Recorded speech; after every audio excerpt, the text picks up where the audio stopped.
Então vamos lá, hoje mais uma vez aqui no Lighthouse. Sejam bem-vindos a mais um episódio. Estamos aqui com um convidado especial. Sou suspeito para falar, mas antes de falar, vamos ouvir aqui o nosso irmão Thiago também. E aí, pessoal, tudo bem com vocês? Em mais um episódio, né, do podcast da Lighthouse.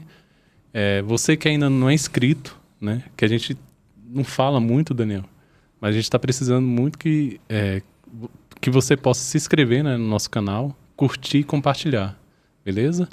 E hoje a gente está com o irmão do Daniel, né? Isso, é um privilégio estar aqui hoje com meu irmão, Alessandro. Isso. Glória a Deus pela vida dele.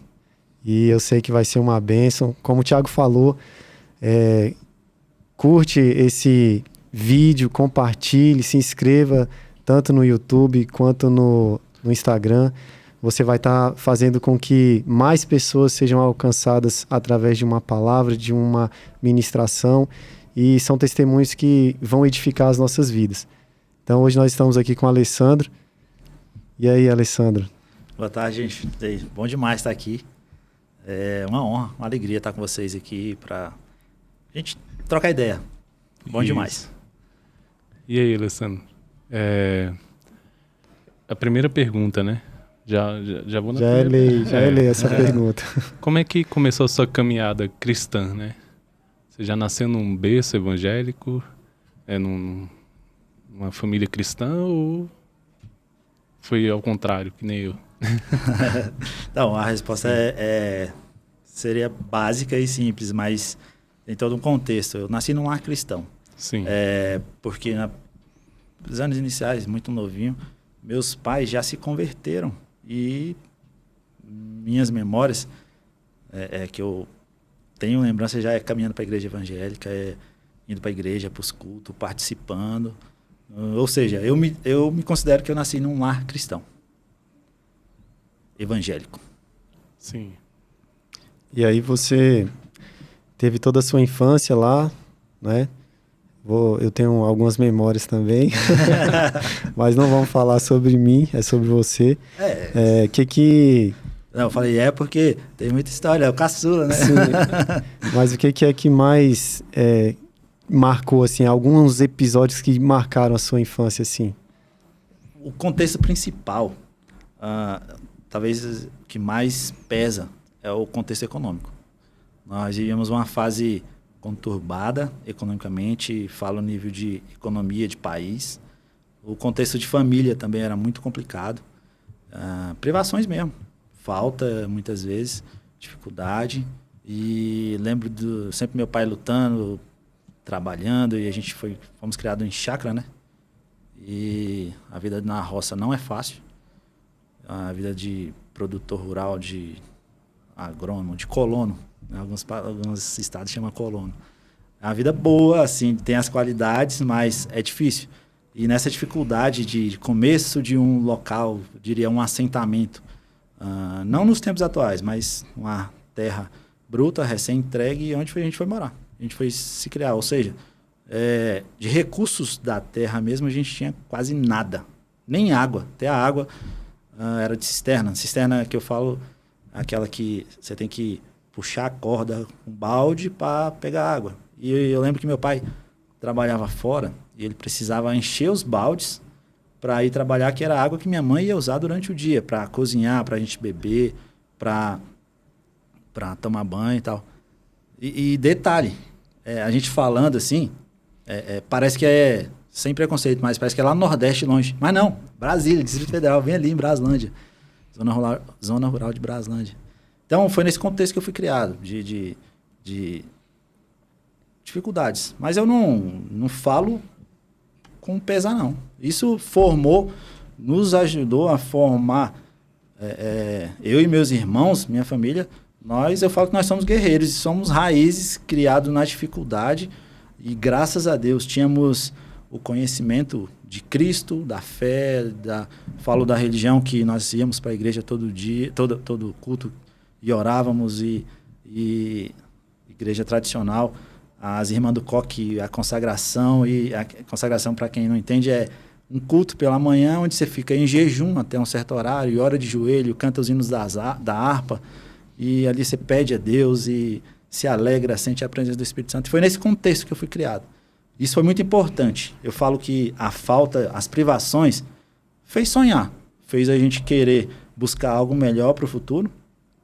E a questão da fé, sendo criado numa igreja tradicional, nos ajudou muito, pois nós, por mais que em alguns contextos alguma coisa possa discordar, mas foi a base da nossa fé, do nosso cristianismo, do conhecer Jesus, começou lá. E isso formou, claro que a gente estava conversando, nós somos formados, estamos sendo formados ao longo do tempo.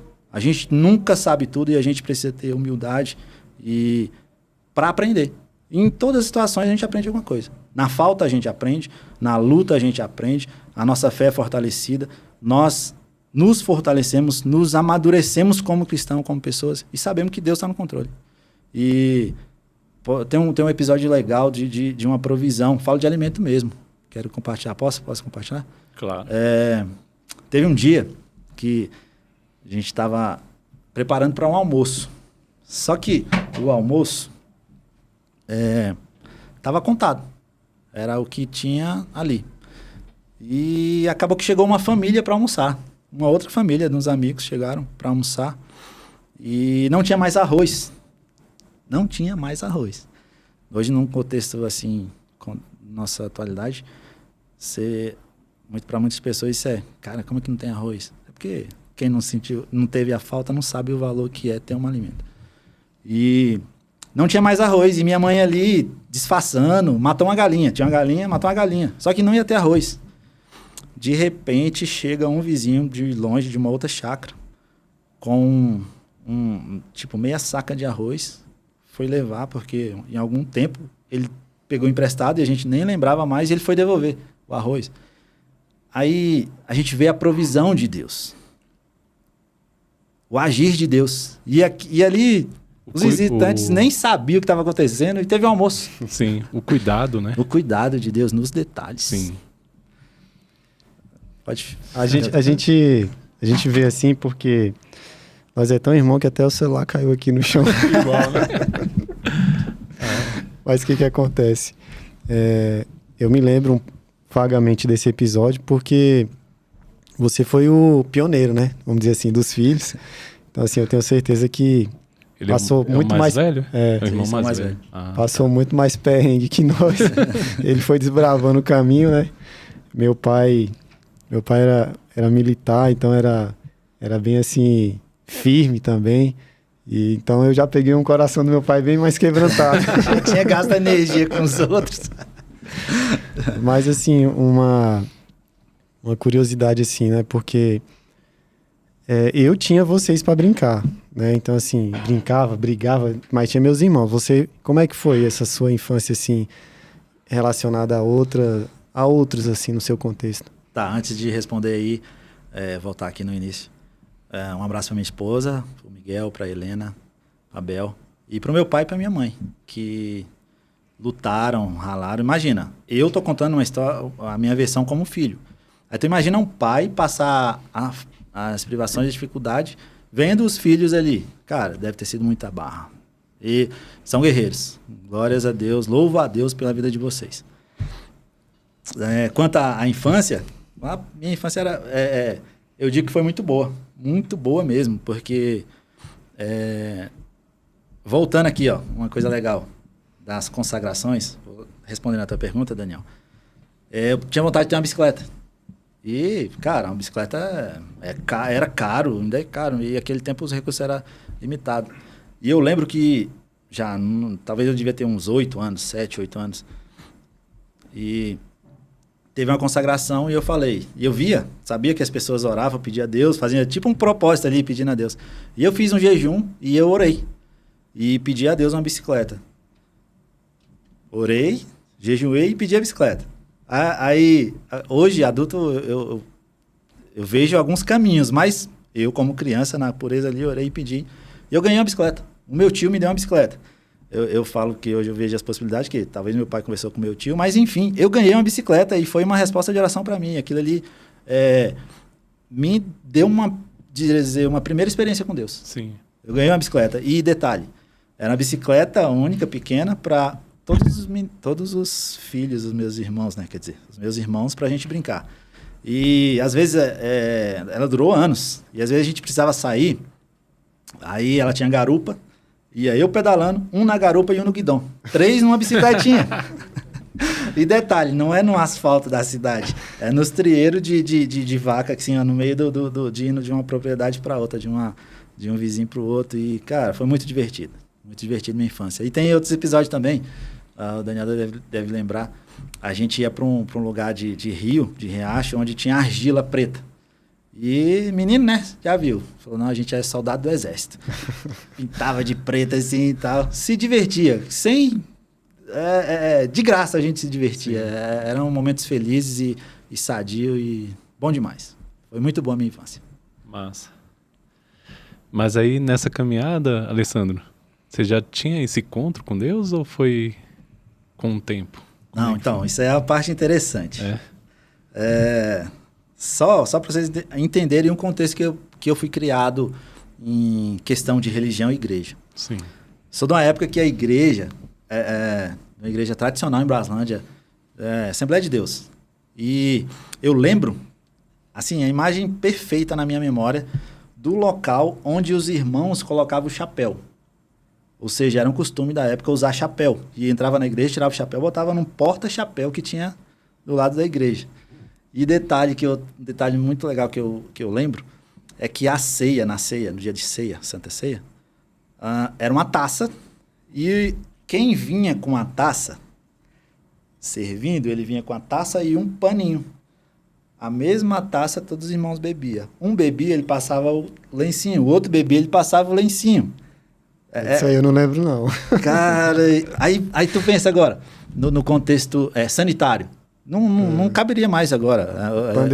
Pandemia, risco de passar a doença. Mas assim, eu tô contando alguns detalhes que eu lembro que... Não é que eu sou muito antigo. Mas, cara, uns detalhes assim muito interessantes. Muito interessante. Sim. A ideia era realmente compartilhar o sangue. Não, e lembra aquelas tribos, né, de índio que vai passando aquela... Mais ou menos. Mas é a mesma ideia. E foi nesse contexto. Ou seja, era um contexto bem tradicional. Rígido. E daí tu perguntou quando foi... O Thiago perguntou quando foi o encontro com Deus. E graças a Deus... na minha adolescência, pré-juventude lá e tal, conheci 2 amigos, o Silas e o Antes, da Igreja Luz do Mundo de Braslândia. Acabou que a gente foi estudar o 2º grau junto e nós nos aproximamos, graças a Deus. 2 palhaços que gaiato demais, tiravam maior sarro da minha cara, mas eu falo, a gente se amava. A gente se ama ainda, amo os 2, um abraço para vocês. Vocês são responsáveis pelo que eu sou hoje e eu louvo a Deus pela vida de vocês, por ter me convidado, ter me influenciado. E glória a Deus por isso. Que Deus, o Espírito Santo de Deus, abençoe vocês nessa caminhada, que vocês continuem influenciando pessoas, dando fruto. Porque é para isso que o cristão foi alcançado pela graça, para ele frutificar. Mas voltando aqui. E a gente começou a estudar junto e aquela parte da bagunça toda, que a gente era bagunceiro demais. E nessa eles me falaram que era da Igreja Batista. E na minha igreja, era assim, você era batista, você quase não é crente, né? Porque batista pode tudo, tinha essa visão. Tinha um preconceito, né? Naquela época. Total. E eles começaram a me convidar e eu, meio rebelde, ia. Aí comecei a ir visitar a igreja deles e muito animada, divertida, aqueles hinos animados e tal.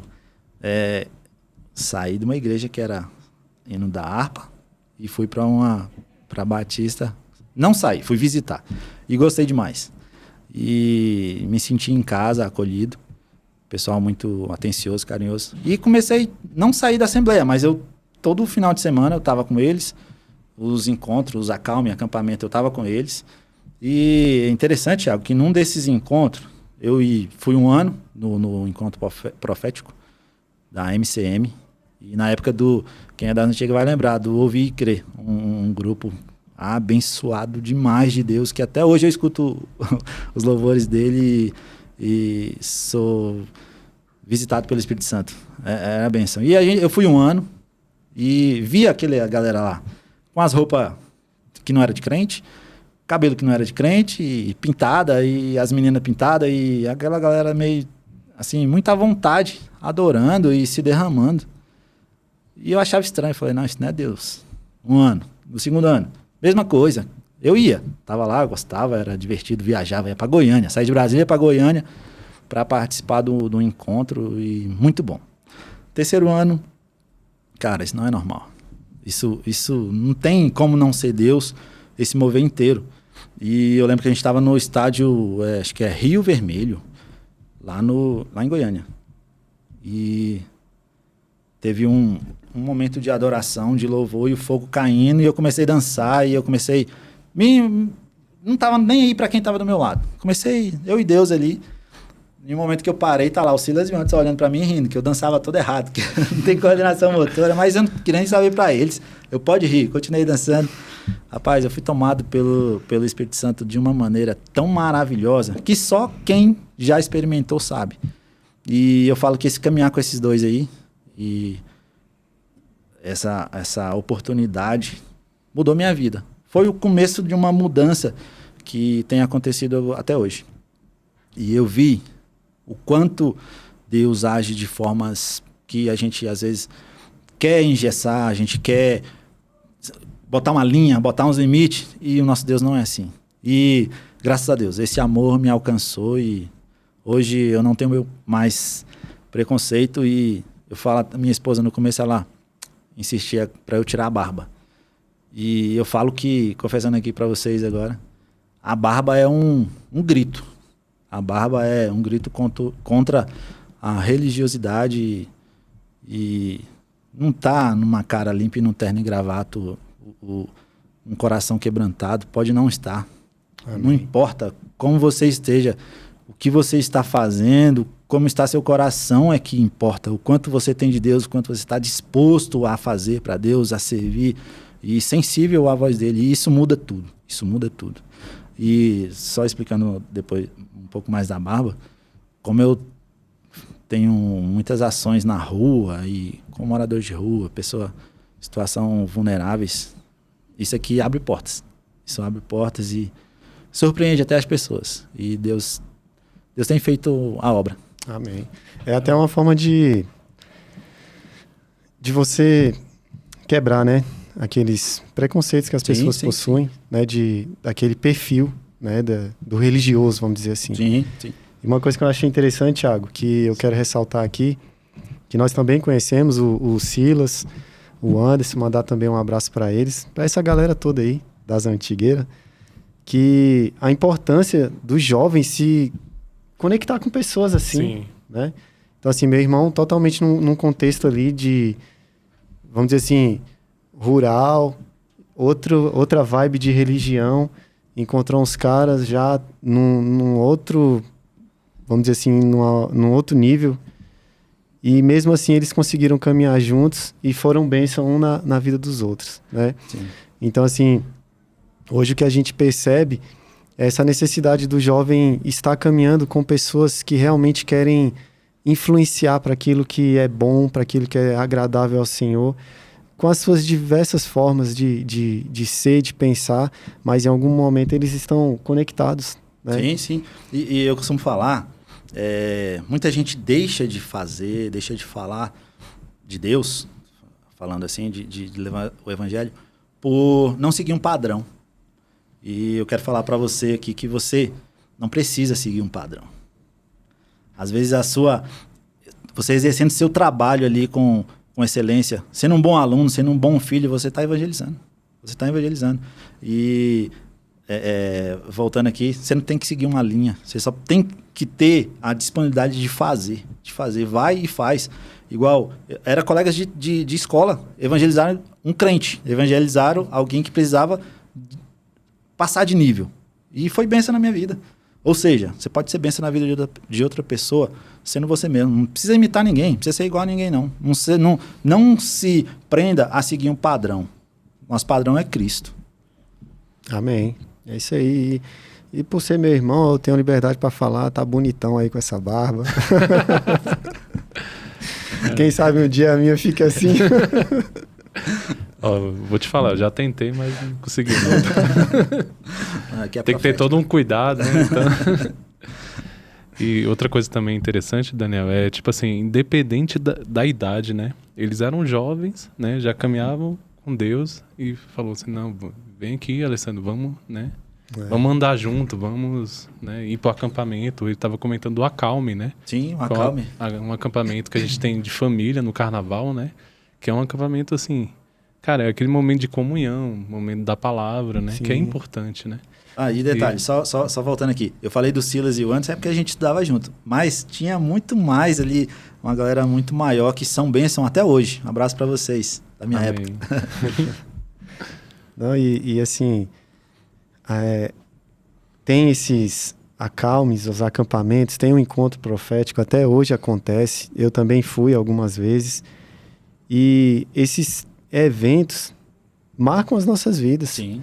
São lugares que muitas das vezes você pode até estar lá sem ter aquela real intenção ou entendimento, mas como o Alessandro teve um encontro com Deus ali, a gente precisa aproveitar esses momentos. Então, você que está nos ouvindo, vai ter um retiro na sua igreja, participa, vai ter um acampamento, um encontro profético, um seminário, congresso. Se envolva nessas coisas. São oportunidades que Deus nos dá, tanto de conhecer mais a Deus, de conhecer outras pessoas e assim ir crescendo, né? Sim, e muitos dos jovens, agora falando para os pais aí, para os tios, para quem tem parente... de repente, você chamar um jovem para ir na igreja, ele vai ter uma resistência. Mas aí Deus vai e cria ferramentas e as igrejas, os pastores abraçam as ideias de coisas diferentes, novas e que fogem àquela regra, aquele rito ali, e vidas são alcançadas. E ali é só um momento. Então, se você tem um jovem, um filho, um parente que é adolescente, está passando uma situação difícil, dificuldade, porque é uma fase conturbada na vida da pessoa, convida ele. Vai ter um acampamento, vai ter uma festa na igreja. Convida, insiste para que ele vai que a semente vai ser semeada, vai que germina e logo ele tem um encontro com Deus. Então, insista. Amém. Amém. E aí, continua aí essa caminhada, né? Agora já vamos dizer assim, na juventude aí, continuava com os brothers lá de Braslândia, né? Quando terminou essa caminhada, foram alguns anos. E fez falta, viu? Fez falta, mas tem coisa que... igual tem umas frases assim, tem amigo que mesmo distante, ele continua sendo importante na sua vida. Aí acabou que cada um seguiu um profissional e família, a gente deixou de ter tanto contato. Mas até hoje, oro por eles e louvo a Deus pela vida deles. E aí, prosseguindo um pouco mais, realmente chegou o tempo de eu sair da Assembleia de Deus. Fui participar em outra igreja, comunidade de fé. Servi por um tempo.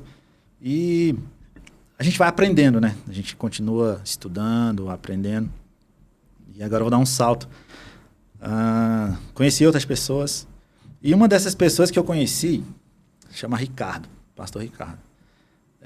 Nós servíamos numa igreja junto, de repente a igreja precisou se mudar e a gente ficou sem igreja. Eu procurei outra e o que o cara fez? Vou contar um pouquinho da história dele. Pegou uma mochila, botou nas costas e saiu. Vou evangelizar o Brasil. Saiu, sem destino, sem dinheiro. Foi para o Maranhão foi para o Ceará, foi para São Paulo. São Paulo tá... Resumindo, chegou no Ceará. Começou a pregar na rodoviária, sem nada. E Deus preparou alguém para levar uma marmita para ele. 1 dia, 2 dias, de repente, estou resumindo a história. Alguém doou um lote para ele construir uma base missionária lá em Aquiraz, periferia de Fortaleza. E seguiu lá falando de Deus. E um dia ele voltou para Brasília e a gente se reencontrou. E começamos a servir a Deus junto aqui. E Deus colocou no coração dele. Deus me falou e Deus colocou no coração dele. E ele me ungiu a pastor. Estou falando desse salto só para você entender. Eu nunca imaginei, nunca cogitei ser pastor e nem queria. Mas Deus já tinha mudado algo aqui dentro. E Deus usou eu falo que Deus usou um maluco. Maluco assim, no sentido de maluco por Deus. Sim. E hoje, graças a Deus, a obra tem crescido. E eu falo que depois desse encontro com Deus, eu me apaixonei por Deus e pelas coisas do reino. Claro que teve todo um contexto conturbado dessa questão de infância, com privações. Eu queria, com todas as minhas forças e as minhas energias, era focada em melhorar minha situação financeira, ficar rico e ganhar dinheiro. E eu falo que aquilo que a gente se dedica, tempo e estudo, a gente consegue. Mas eu cheguei a conquistar algumas coisas, ser, diria, próspero financeiramente, mas algo faltava. Algo... A palavra de Deus fala, quando você não serve a dois senhores. Você vai se dedicar a um e vai abandonar o outro. E chegou a esse ponto de eu me dedicar muito ao trabalho e deixar Deus. Só para contextualizar para vocês, eu sou da área de saúde. E na área de saúde você consegue acumular empregos. Eu já cheguei a trabalhar em 3 empregos. Eu dormia uma noite em casa na semana, para vocês terem ideia. Eita! É coisa de louco, assim. Sim. Coisa de louco. Mas de louco para quem não entende, porque o pessoal da área da saúde tem muita gente que leva essa vida por anos. E é engraçado que... Agora uma dica financeira. Você ganha muito, mas você gasta muito. E não importa quanto você ganha. O que importa é quanto você gasta. Isso é um conselho, tá? Para a vida. Se você ganhar 20 mil e você gasta 21 mil, você é um pobre. Sim. E é uma outra coisa que a gente tem lutado a vida inteira, porque a gente meio que, por conta desse contexto de privações, acaba que a gente não tem muita referência e não é aconselhado da maneira correta quanto ao dinheiro. Educação financeira, Educação financeira, a palavra. E graças a Deus nós estamos aprendendo, estamos buscando ferramentas, porque existem ferramentas bíblicas quanto ao dinheiro para te ensinar. E aí, só voltando, dediquei muito tempo e muitas energias buscando mudar a situação e acabei deixando as coisas do reino para lá. E uma hora eu fui chamado de volta para Deus. Teve um episódio na minha vida que eu sofri um acidente de moto. Eu caí de moto. E só para vocês não rirem, era uma moto 125 cilindrada. Eu falava que eu era emocionado. Estava pilotando muito rápido e tinha uma curva ali perto do estádio da Cerejinho indo para Samambaia. E eles estavam fazendo uma alça de acesso, a alça não estava pronta e os carros estavam passando. Quando eu fiz a curva meio que deitado, tinha uma moto na frente parada num ponto cego. Moto não freia igual o carro. E eu acabei colidindo com essa moto, fui arremessado para cima, caí. E não sei se vou falar depois do jiu-jitsu. No jiu-jitsu a gente aprende algumas, a gente chama de rolamento. Aprende a cair. E isso a gente repete várias vezes para você conseguir fazer involuntariamente. Seu cérebro grava e você faz. Quando eu fui arremessado para cima, eu voltei de cabeça. E graças a Deus, foi a mão de Deus. Foi a mão de Deus. E eu fiz o rolamento. Ou seja, a pressão foi para o ombro. Porque se fosse de cabeça eu teria fraturado algumas vértebras. E talvez até teria sido fatal. No que eu fiz o rolamento, a gente não usa o pescoço nem a cabeça. A gente usa o ombro. A pressão foi tão grande que minha clavícula não quebrou. Ela estilhaçou. E eu precisei fazer um procedimento cirúrgico. E aí, onde entra meu outro irmão, André. Graças a Deus. Eu fiquei lá no chão. Graças a Deus, vinha uma mulher em um carro atrás, ela parou. E ela parou e o caminhão parou. Porque se ela não para, o caminhão teria passado em cima. Mas graças a Deus, a mão de Deus mais uma vez na minha vida. Fui levado para o hospital, para o HRT, que o bombeiro só leva para o hospital público. E eu fiquei ali, fiz um raio-x, eu todo imobilizado, fiz um raio-x. Consegui pegar o celular, liguei para o meu irmão, falei onde eu estava, falei para ele ir para lá, para me ajudar. Quando você cai, sofre um acidente, o procedimento é fazer raio-x do corpo inteiro. Aí eu tô lá, todo amarrado, imobilizado com aquele colar, com tudo. Fiz a radiografia. E quando eu saí da radiografia, o cara falou assim, vai ter que repetir, porque eu deixei a placa fechada. O técnico errou. Só que chegou alguém mais grave e precisava fazer a radiografia na minha frente. E eu fiquei mais de hora ali parado. E eu conseguia olhar meu peito aqui, e meu peito ficando roxo. Aí imagina, você sofreu um acidente, você tá ali, ninguém tá te atendendo. E eu falei, cara, eu devo estar tendo hemorragia. Claro que não era hemorragia, poderia ser, mas não era. E aí eu falei pro André, ei, vem cá, tem coragem de me levar pro hospital pra me tirar daqui? E ele falou, claro, bora. Que eu tinha um convênio e eu precisava ir para o hospital particular. Ele me desamarrou, eu tirei meu cinto, amarrei no pescoço, amarrei meu braço, a gente saiu do hospital, ninguém quis saber, ninguém deu a importância aí, um detalhe que... Ninguém perguntou. Ninguém perguntou, velho. Cara, eu trabalho na rede pública, mas como deixa a desejar o atendimento público da saúde? E que Deus abençoe, ilumine nossos dirigentes, nossos políticos, para olhar para a população. Cara, porque é um descaso. Eu trabalho na saúde e tento fazer o meu melhor, mas é um descaso. Enfim, resumindo, fiz a cirurgia. Mas o que eu quero resumir desse acidente? Eu vi a morte de perto e eu vi quanto a vida é frágil, quanto o nosso corpo é frágil. Isso acendeu uma luz e foi um estalo, assim, eu falo que Deus tem a maneira dele louca de agir na nossa vida. E hoje eu louvo a Deus por esse acidente. E aí é outra questão importante no cristianismo. A gente ser... Cristianismo que eu falo é seguir a Bíblia, seguir Jesus. A gente precisa ser grato. Porque até nas situações adversas, Deus tem propósito. Aí você fala, mas como Deus é um Deus de amor e permite a dor? Permite. Ele permite a dor. E eu sou, assim, bem questão particular, eu sou contra um cristianismo triunfalista, onde o cristão e o crente só se dá bem. Não, às vezes vem a luta, às vezes vem a prova, e isso é para nos ensinar, para nos educar, para aumentar a nossa fé e para nós sabermos que nosso Deus está no controle. E toda prova, toda tribulação, tudo que Deus permite a gente passar, isso é para que a gente seja aperfeiçoado e aprovado, né? Sim. A gente precisa ter essa compreensão, porque a gente vai ter sempre essas duas opções: reclamar, murmurar, ou entender que aquilo ali é um propósito e tem algo maior nas nossas vidas. Que foi justamente o que você viveu através desse seu testemunho aí, da vida que você estava levando, estava te distanciando de Deus. Sim. Então, através dessa situação, sua visão mudou, né? E eu acho que isso é a grande chave na nossa vida, de olhar para as coisas e procurar ter esse entendimento, né? O que é que me faz aproximar de Deus, aproximar do Pai. E glória a Deus que você teve essa oportunidade, né? Amém, amém. E nosso Deus é um Deus amoroso, né? Nosso Deus é um Deus de amor e nos ensina a cada dia. E também, Alessandro, essa questão da dualidade, né? Tipo, eu vejo isso muito com jovens, né? Eles querem, assim, ganhar seu próprio dinheiro, buscar, né, riquezas e tudo, mas às vezes deixa Deus de lado, né? E nesse processo esquece que ele que é dono de tudo, né? Sim, sim. Né? É aquele contexto também. Infelizmente vai tirando, né? Vai se afastando de Deus, né? Sim.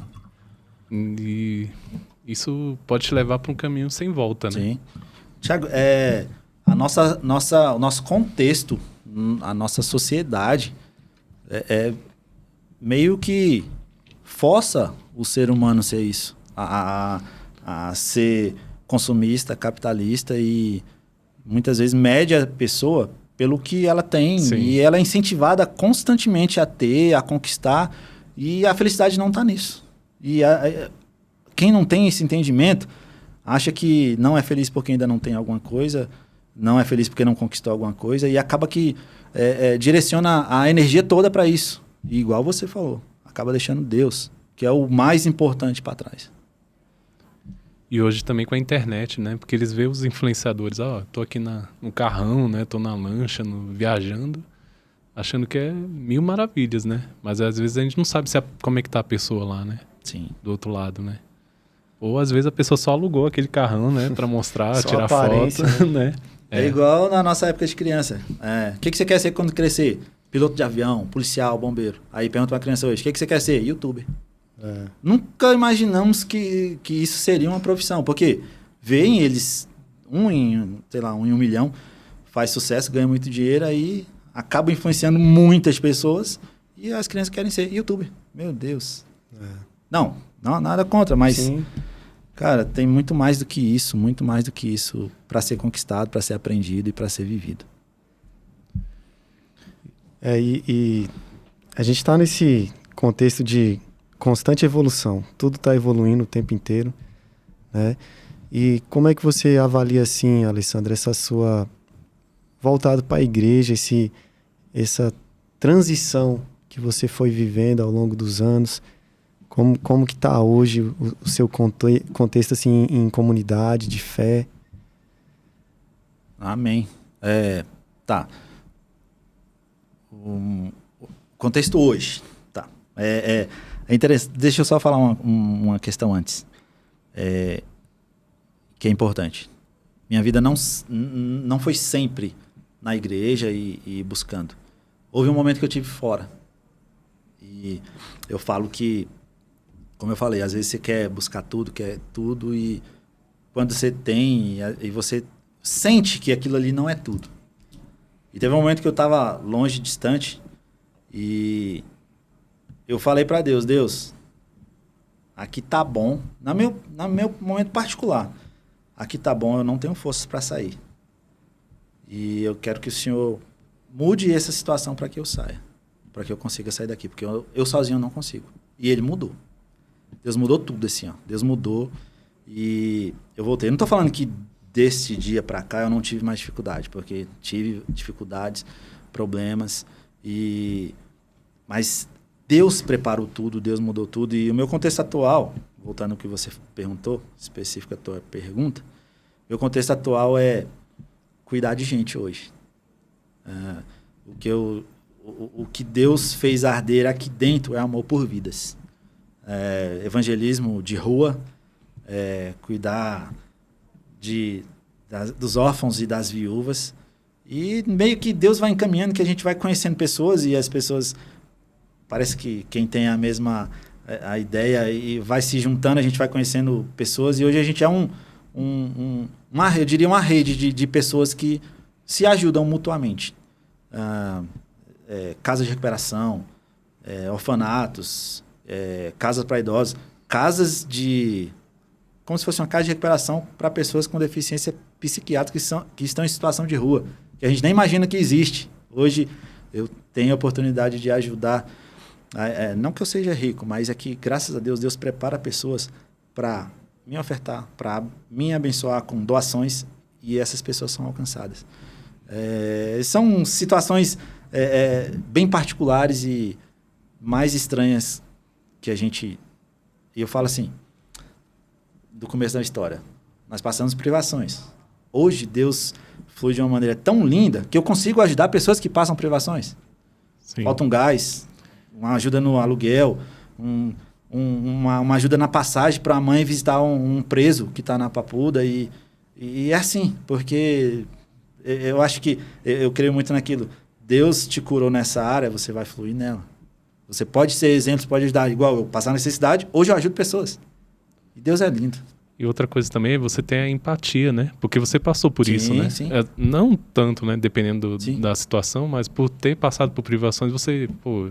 quero ajudar meu irmão porque eu sei como é que é, né? Algo do tipo, né? E também tem a questão do segundo maior mandamento, Sim. Né? Eu acho que quando você tem essa vida com Deus, você é impelido a amar. Sim. E aí cada um vai desenvolvendo a sua forma de amar, né? Então, eu vejo, pelo pouco assim que eu conheço, que são pessoas que andam com você de diversas áreas, né? Vamos dizer assim. Não é um ministério. Esse é o ministério disso. Não.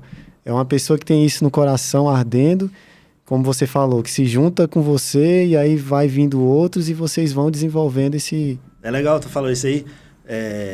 O Thiago, vocês perguntaram do caminhar, Daniel, a última pergunta que ele fez. Eu faço parte de uma igreja. Eu estou inserido em uma igreja, eu sou membro de uma igreja que se chama Ministério Internacional de Deus, lá no setor de indústria gráfica. O pastor Clênio é meu pastor.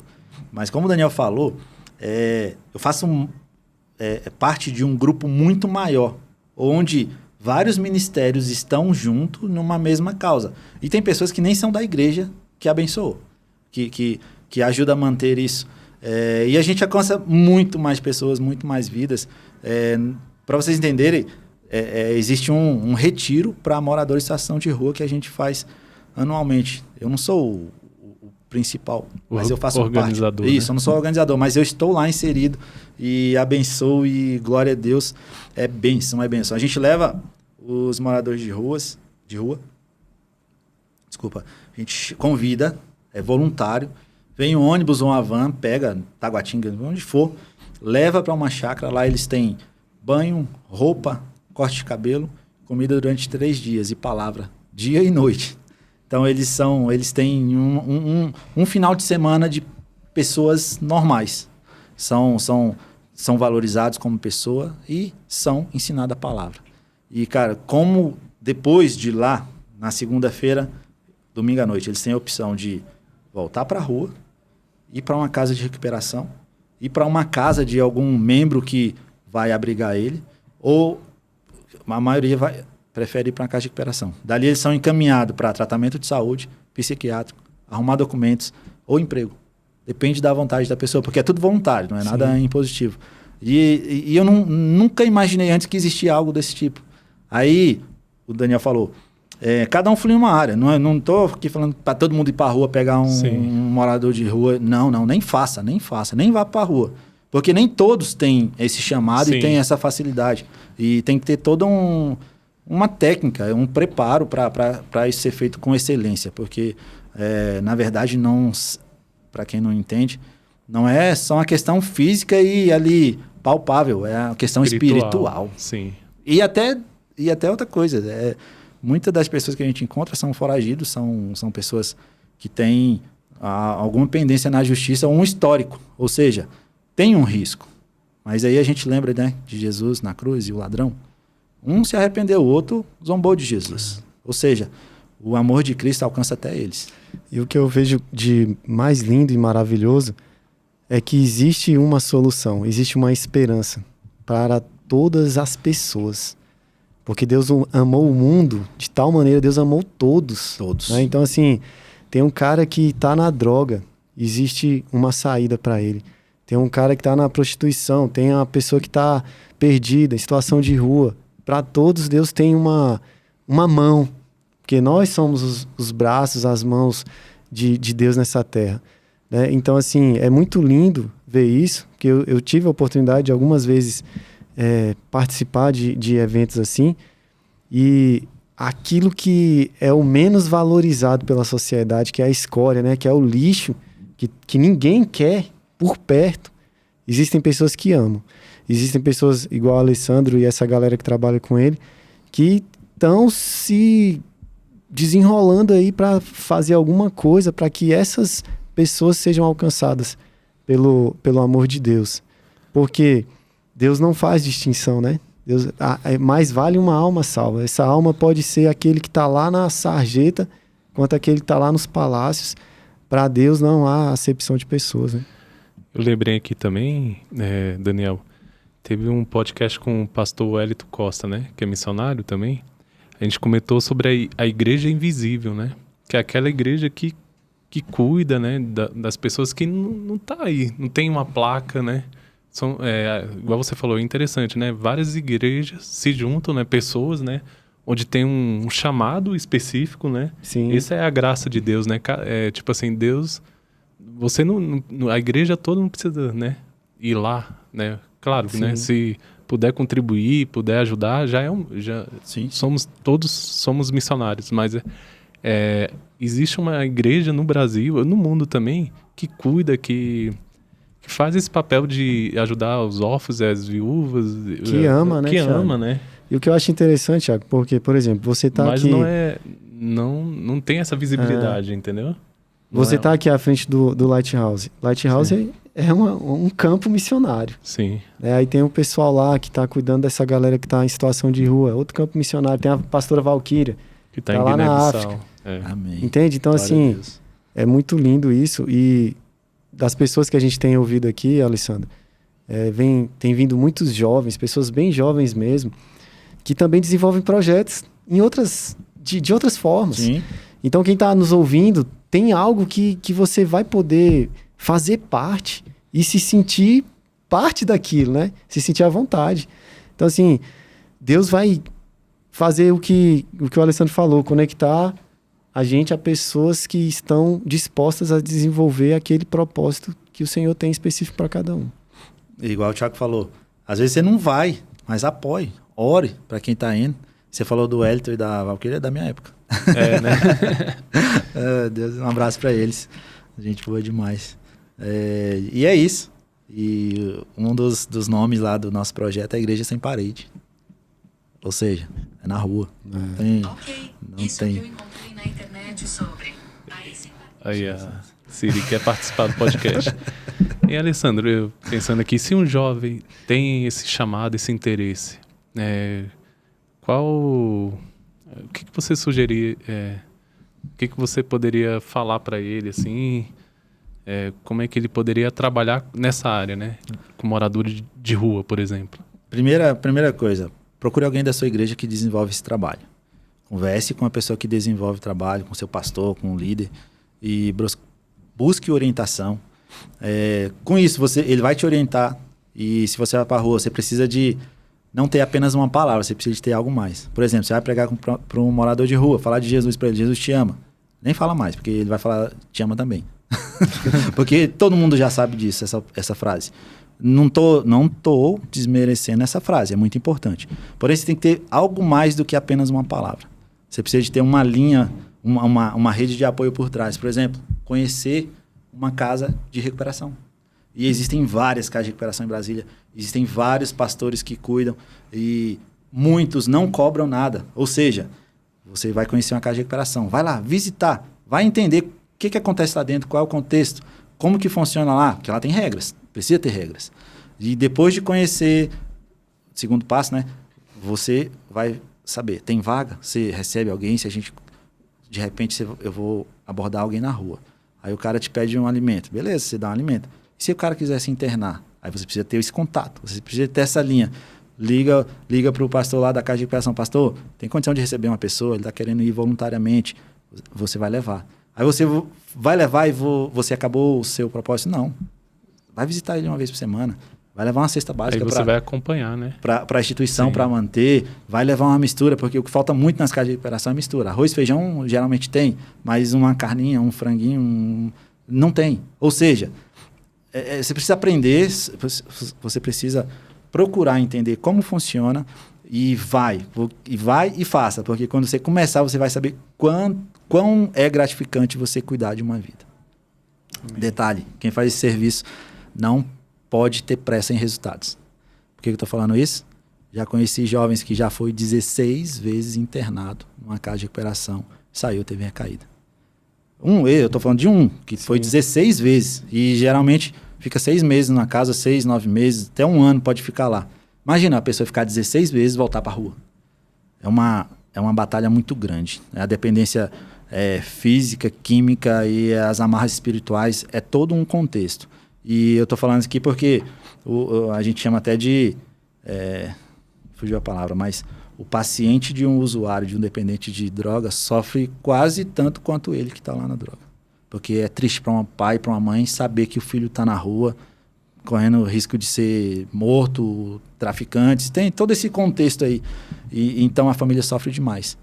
E a igreja precisa ser esse apoio, e tem sido, graças a Deus, tem sido esse apoio. E é bom lembrar também, né, Alessandro, que a gente você faz esse papel, mas é o Espírito Santo que vai atuar, né? Sim, através dessa porta que você abre para o Espírito Santo. Então, assim, a pessoa, ela pode estar drogada, ela pode estar como for, ela continua tendo o livre-arbítrio, né? E é a partir disso aí que ela vai ter a oportunidade.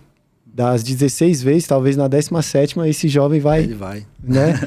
Então, assim, é muito bacana isso. Eu conheci também, numa dessas ações, a gente foi fazer um evangelismo de entregar aí umas marmitas na madrugada em Ceilândia. E a gente saiu na cara e na coragem, né, na época. Eu, o Matheus, a Indira, e eu acho que mais um irmão.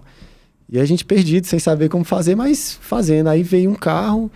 Coincidente, era uma irmã que já atuava nisso 10 anos, né? Então ela começou a compartilhar com a gente sobre isso que você falou, de você ir conhecer, né? Talvez nesse dia, se a gente tivesse falado assim, não, vamos procurar alguém que já trabalha, teria sido muito mais fácil, né? Mas mesmo assim, vocês fizeram a gente conseguiu conhecer alguém. Hoje, a gente tem alguns vínculos, né, com essas casas de recuperação, e é justamente isso, você não basta ter só a vontade, né? Você tem que se preparar para aquilo ali, como eu acho que todo missionário tem que fazer, né, Thiago? Sim, com certeza. E, Alessandro, tem algum testemunho, assim, que você lembre agora, que pode contar pra gente, nessa área de morador de rua ou droga, algo do tipo? Tem alguns interessantes. Principalmente, o que eu falo? Como é gratificante você encontrar uma pessoa suja, falar suja mesmo, porque o morador de rua, ele fede até, porque ele passa dias sem tomar banho e o ser humano, nós produzimos, enfim, fede. E nada mais gratificante do que você tá com uma pessoa dessa, de repente você leva, já aconteceu a gente levar, depois você volta no outro dia, a pessoa tá de cabelo cortado, barba feita, banho tomado e roupa limpa. É como se você tivesse tirado toda uma casta e a pessoa ali, como Deus vê ela. Estou exagerando, mas é gratificante você ver uma pessoa que saiu da sarjeta e ali como uma pessoa portada, limpa e cuidada. Isso é gratificante. Eu tenho um testemunho legal sobre missões. Posso compartilhar? Claro. Nós marcamos um congresso, tipo um congresso, lá em Aquiraz, em Fortaleza. Aquiraz é a periferia de Fortaleza. É a parte que fica fora dos holofotes, fora da praia bonita. E é uma região que tem até morro. E é dominada por facções criminosas. E nessa ocasião, a gente marcou, eu convidei algumas pessoas para irem. E eu estava sem grana. A gente marcou e a situação estava muito apertada e estava sem recurso. E eu precisava comprar passagem. E eu tentei comprar com o cartão e não deu certo.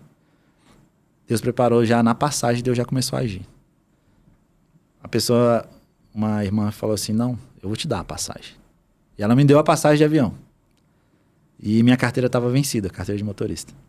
E eu precisava da carteira, porque eu dirijo muito, o carro é essencial em todo lugar, né? E detalhe, eu levei minha mãe, levei mais umas pessoas aqui para a gente ajudar na obra lá. Milagrosamente, a gente chegou no aeroporto. E vocês sabem, às vezes o voo demora, a gente tem que chegar antes e tal.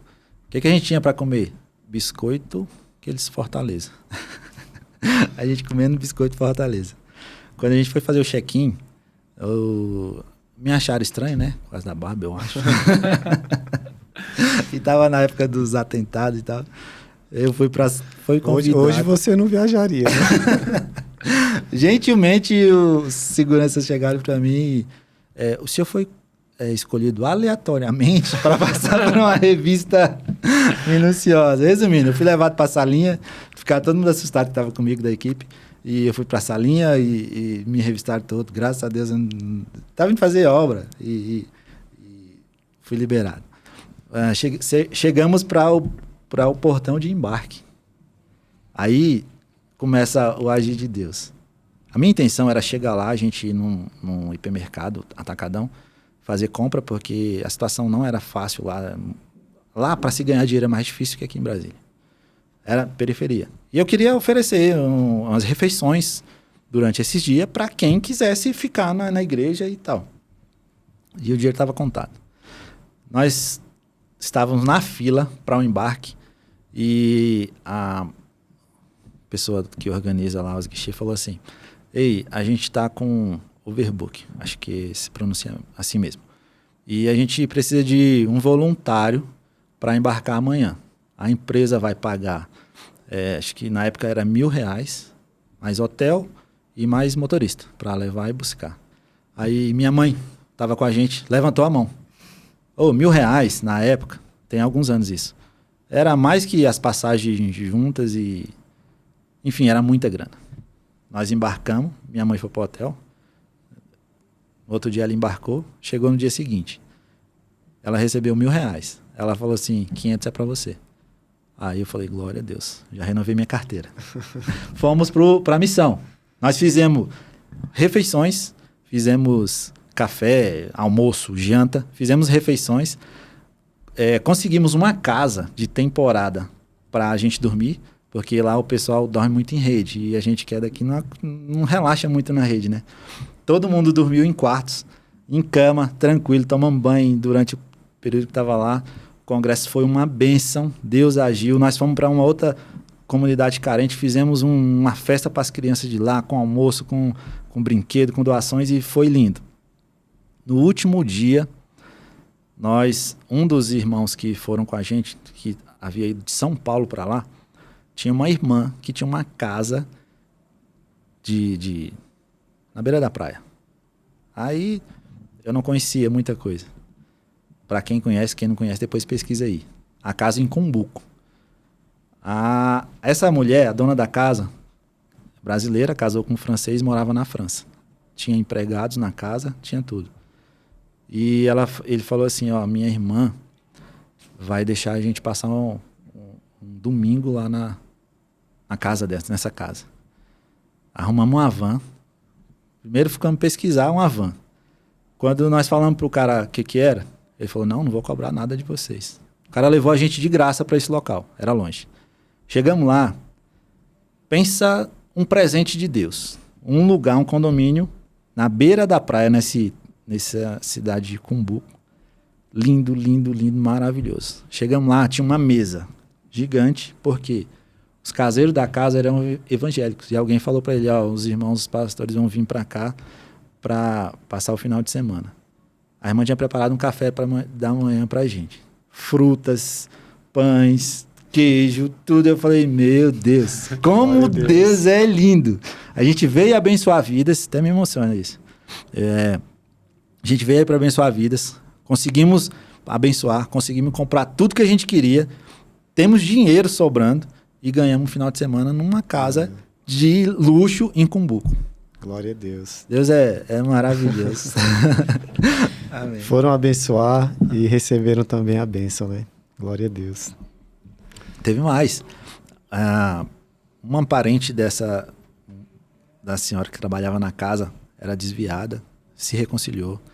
A gente orou, ou seja, amém. Até na nossa diversão nós frutificamos. Amém. E Deus faz uns trem louco. Amém. Eu lembro que uma vez você convidou a gente para ir para um seminário de missões urbanas e tal. E veio à mente agora que é tão interessante, né?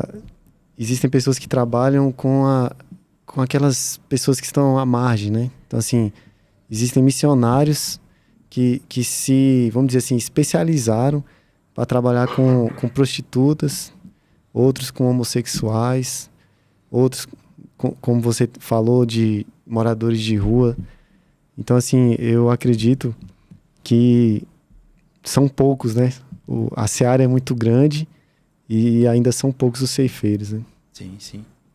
Mas, glória a Deus que Deus vai levando pessoas e às vezes você flui numa área, daqui a pouco você flui em outra e a obra não para. A obra não para.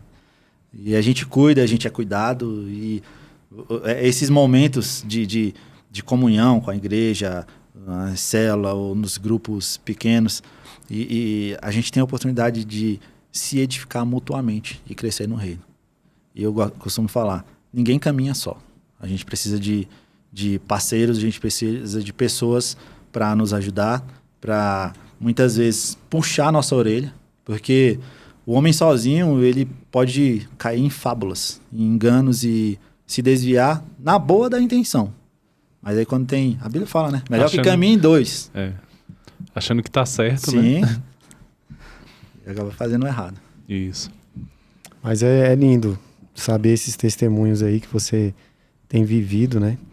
E hoje continua, né? Continua essa obra aí, continua desenvolvendo. Sim, sim. Agora falando de planos de futuro, eu tenho... Acabei, né, durante essa caminhada aí de juventude, eu acabei indo para aprendendo arte, porque eu sempre gostei de esporte, não tinha muita oportunidade, mas depois de comecei a trabalhar e estudar fora, tive a oportunidade. Aí aprendi jiu-jitsu, comecei a treinar, aprendi jiu-jitsu e o jiu-jitsu abriu portas para evangelismo também, porque a gente começou com os projetos sociais, a ajudar crianças e ministrar aula para crianças. E às vezes o jovem ele não vai para a igreja, mas ele vai para o jiu-jitsu, ele vai para um acampamento. E ali ele é edificado e a semente é plantada. Ele cuida do corpo e cuida da alma. Eu diria Verdade. isso. E como é que começou esse amor aí pelo esporte? Alessandro. Lá atrás, houve um episódio uma vez interessante. Eu estava com um colega chegando na escola e tinha 2 jovens agredindo um que a gente conhecia. Batendo mesmo no moleque. E uma das coisas que a gente... Eu acho que é de Deus. Injustiça não agrada a ninguém. E nós fomos separar. E os 2 quiseram bater na gente. E a gente meio que teve que se defender e, graças a Deus, foi tranquilo. A gente foi para a escola. Até teve uma época em Brasília que tinha muita questão de gangue. E esses caras que estavam batendo era da gangue. Na hora da saída, tinha ônibus escolar com meninos e a rua estava tomada por pequenos delinquentes. Para pegar eu e o meu colega. A gangue toda. Aí o diretor precisou chamar a PM e nós fomos dentro da viatura para um lugar mais seguro, graças a Deus. E eu sempre gostava, na minha época era o filme de Bruce Lee e tal, essas artes marciais japonesas aí. E eu falei, cara, é bom a gente aprender alguma coisa, ter essa vontade para se defender e de repente não agredir ninguém, porque eu sou da paz, graças a Deus, mas é importante. Enfim, era uma época em Brasília, no Brasil, que estava o auge o começo do Pride, Ultimate Fighter, que deu origem ao que hoje a gente conhece como UFC. E os Gracie começaram a fazer sucesso. Os caras vinham, os monstrão na porrada e davam as 2 porradas, de repente caía no chão e era finalizado. Aí eu, caraca, esses brasileiros são fera demais. E comecei a me amarrar na luta, só que era caro demais. E eu continuava numa situação não tão favorável. Isso em 97. Aí ia assistir aula na grade, assim, tinha uma academia em Taguatinga, já até fechou, Teros Fitness. Um subsolo, próximo à minha escola. E um dia eu fui lá ver, era caríssimo, não dava pra eu pagar. E eu ficava assistindo a aula. Aí, pela grade. Comecei a conhecer as pessoas e era uma mulher que dava aula, a Zuca, esposa do Jucão. E eu comecei a entrar e conheci uns amigos, fui conhecendo, me deram um desconto. E eu fui treinar, ganhei um kimono. Meu kimono era de karatê na época. Porque, pra quem não entende, kimono do jiu-jitsu é assim, é trançadão, grossão pra aguentar as pegadas. E o meu kimono era fininho. Aí conheci o Claudinho e a gente começou a treinar. Começamos a treinar. Eu saía da escola, ia pro treino, chegava em casa 10 da noite, feliz da vida. E foi um começo de uma caminhada. E foi muito bom pra mim. Porque o esporte é muito bom. O esporte é muito bom. E nós sempre inventávamos na chácara. A gente andava de bicicleta, a gente foi evoluindo e fazíamos percursos longos. Mas o jiu-jitsu foi bom porque eu não tinha habilidade no futebol, porque não podia jogar quando criança. Então eu era o famoso perna de pau. Aí no jiu-jitsu, e tem a questão do aprendizado. Meu aprendizado também é um pouco lento. Mas tem pessoa que leva 1 ano. Eu posso levar 2, 3, mas se eu persistir, eu vou aprender. E aí é uma dica para você. Não se molde ao padrão dos outros. Respeite seus limites, suas limitações, mas persista e continua. Porque um dia você pode chegar aqui, ó, na pretinha. E não é vaidade não, mas porque a faixa preta no jiu-jitsu não é como em outras artes que você pratica um tempo e você ganha, não. No jiu-jitsu você precisa ter toda uma avaliação, caráter, maturidade, Tudo bem que hoje várias pessoas podem dar faixa preta, mas o jiu-jitsu raiz não é só você ser bom dentro do tatame, não. Você precisa ter todo um contexto como pessoa para você ser um bom faixa preta. E aí começou. Graças a Deus, virei amigo, porque graças a Deus eu tenho facilidade de fazer amizade com as pessoas. E fiquei amigo do Jucão e da Zuca, até quando eles foram embora para os Estados Unidos, e eu fui treinar com o irmão da equipe do irmão dele, do Juquinha, que hoje eu faço parte da equipe Juquinha. E conheci o professor Rodolfo. E o professor Rodolfo foi uma pessoa muito importante na minha vida, que praticamente todas as faixas foi ele que me deu. E o jiu-jitsu tem uma prática assim, você fica muito tempo naquela faixa para você ficar bom nela. Então você ganha todos os campeonatos naquela faixa. E eu era faixa azul, acho que era faixa branca ainda. Faixa branca.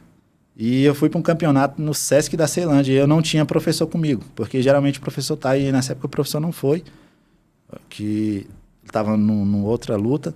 E alguém falou pro Rodolfo: Rodolfo, cuida dele aí, que ele é da equipe e tal. E o Rodolfo veio me dar as dicas, porque precisa de alguém te dando uma dica lá no campeonato, na hora da sua luta. E eu passei o carro, quando a gente fala no jiu-jitsu. Eu ganhava, eu já estava muito tempo na faixa, então eu já dominava ali. E eu comecei a pontuar, eu só pontuava, fazia muitos pontos e ganhei luta 1, 2, 3, fui campeão. No pódio, o Rodolfo me deu a primeira faixa. Foi emocionante, graças a Deus. Lá no pódio eu fui graduado. E aí foi seguindo. Igual eu falei, jiu-jitsu leva um bom tempo para você graduar. E cheguei na faixa preta. E foi quando eu comecei a ver os projetos sociais nas igrejas. E comecei a dar aula nos projetos sociais na igreja, incentivando e alcançando crianças. E eu tenho até um projeto em andamento, que é construir na comunidade 26 de setembro um centro de treinamento. Mas só que com uma particularidade. Vai ter o tatame e uma cozinha para a gente preparar alimentos, sopa e caldo e distribuir na rua, no evangelismo. Ou seja, vai ser multifuncional ali. E é um projeto que a gente tem, e nesse caminho a gente tem algumas igrejas parceiras que estamos para iniciar aulas também. Amém. E é uma bênção, né? Porque assim, eu sou testemunha disso, viu, Thiago? Sim. Meu irmão me defendeu algumas vezes. Na escola eu era aquele menino assim, matuto, calado, tímido. E às vezes passava uns apuros, ele tava lá, aparecia, me defendia. Mas me incentivou muito, várias vezes, a entrar nessa arte aí. Eu que não perseverei, né? Mas eu sei que vamos ter uma oportunidade aí, né, Thiago? Tá surgindo. Com certeza. Quanto a defender, o jiu-jitsu que eu ensino não é para brigar na rua, porque aluno meu, se brigar na rua, tá fora. A gente respeita as pessoas. Mas igual você falou, eu já presenciei situações, eu estava num restaurante almoçando, e 2 pessoas, concorrente comercial, os caras se desentenderam e começaram a porrada dentro do restaurante. E eles iam quebrar tudo e ia ter que chamar a polícia, e eles iam acabar parando na delegacia. 3 pessoas segurou um e eu segurei outra pessoa. Se eu não tivesse o jiu-jitsu, não teria segurado. Uma pessoa nervosa, ela fica forte, mas aí é quando vem a arte. E a gente até fala, brinca, a força sem arte não é nada. Tem que ter a Você técnica, precisa né? saber. E o jiu-jitsu é uma ferramenta muito importante. O jiu-jitsu, a gente vê, tem uns vídeos aí da meninas, mulheres, sendo atacada por homens, e ela reverte a situação ali e imobiliza o cara. E detalhe, sem machucar, sem causar lesão. Às vezes a pessoa só precisa parar para respirar ali e raciocinar, porque muitos não administram a emoção e acaba fazendo besteira, né? Porque o grande lance que prejudica a pessoa na hora dessa é o desespero, né? Sim. Então, assim, eu participei de um curso de defesa pessoal que falou muito, assim, no aspecto feminino, né? A mulher, ela tem uma diversidade de possibilidades de se defender, né? Então, assim, você ter o conhecimento é fundamental. Então, assim, o que eu acho interessante também é a questão da disciplina, tá? Que a arte marcial vai te proporcionar. Então, assim, você não vai continuar sendo a mesma pessoa a partir do momento que você começar a participar de aulas de jiu-jitsu ou outra arte marcial. Não vai trabalhar só o físico, né? Trabalha o mental, trabalha a questão do caráter, né? Que você falou. A pessoa é colocada em situações que muitas vezes ela não tem nem em casa e nem na sociedade, porque ali ela precisa aprender a respeitar hierarquias, se comportar. Porque a gente, dentro de um tatame, você não vai xingar em hipótese alguma. Não se pode. Não é permitido xingar. Não é permitido entrar de calçado. Para entrar, você tem que pedir permissão ao mestre. Para sair também. Ou seja, são valores que estão sendo ensinados ali que vai servir para a vida. Vai servir para a vida. E o mais bacana também, não sei se já pode falar do projeto, Thiago. Claro. É que acontece? O Alessandro, ele vai estar com a gente, né? Na nossa igreja.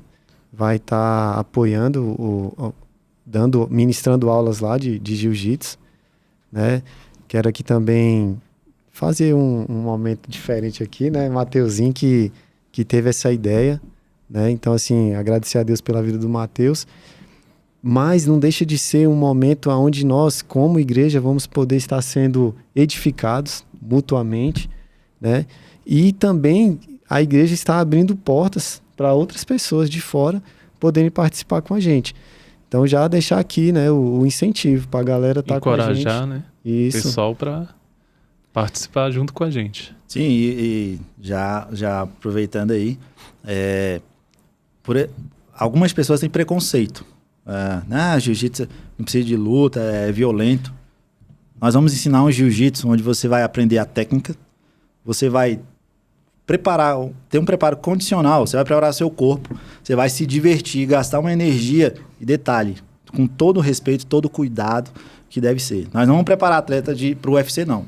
Nós vamos preparar, a ideia é a gente se divertir, a gente aprender uma arte, e até você que tem preconceito, eu te convido a ir lá, vai fazer uma aula experimental, ninguém vai te machucar. Eu prezo muito pela vida e pela saúde do meu colega. Por quê? Jiu-jitsu você não pratica só, você precisa de um companheiro, você precisa de um amigo. Então, as lesões são muito fáceis de acontecer, mas quando você treina com alguém que se importa com você, isso não vai acontecer. E sempre o mais experiente cuida do mais fraco. Claro que em alguns momentos a gente precisa botar arrochar, mostrar quem realmente tem a técnica e às vezes o respeito a gente precisa se impor, mas vai lá que você vai ser feliz. Vai com o coração aberto. Ei, Alessandro, fala um pouquinho da importância do esporte no evangelismo, na questão de alcançar vidas, né? Aí eu vou ser bem direto para os pais. Você já convidou teu filho, ele não vai para a igreja, ele não quer ir para a igreja e acha isso careta, chama ele pro jiu-jitsu. Falou, vai ter jiu-jitsu lá na igreja, um projeto, vai ter um cara lá dando aula de jiu-jitsu, vai lá assistir aula. Leva teu filho para assistir aula, leva teu sobrinho, incentiva ele a ir para treinar o jiu-jitsu, aprender. Além da reverência e da arte, ele vai ser ministrado também e vai ter a palavra semeada na vida dele. Amém. E a partir de qual idade? Não tem idade, não tem idade. A gente separa por faixa etária, mas pode ir criança. É bom que se for pequenininho, levar com os pais, né? Para o pai ajudar a cuidar. Mas quanto antes, melhor. Desenvolver essa vontade da criança. Vai ajudar na coordenação motora, vai ajudar na escola, vai ajudar na saúde. É muito importante, é muito legal. Vai gastar as energias. Vai dormir melhor. Porque tem menino que vai pra escola, brinca no parquinho, no lazer ali, e de noite quer brincar mais. Então leva ele pra treinar. Esse é meu Davi, desse jeito. Vai pro jiu-jitsu. E é bonito demais ver os pequenininhos treinando. É legal.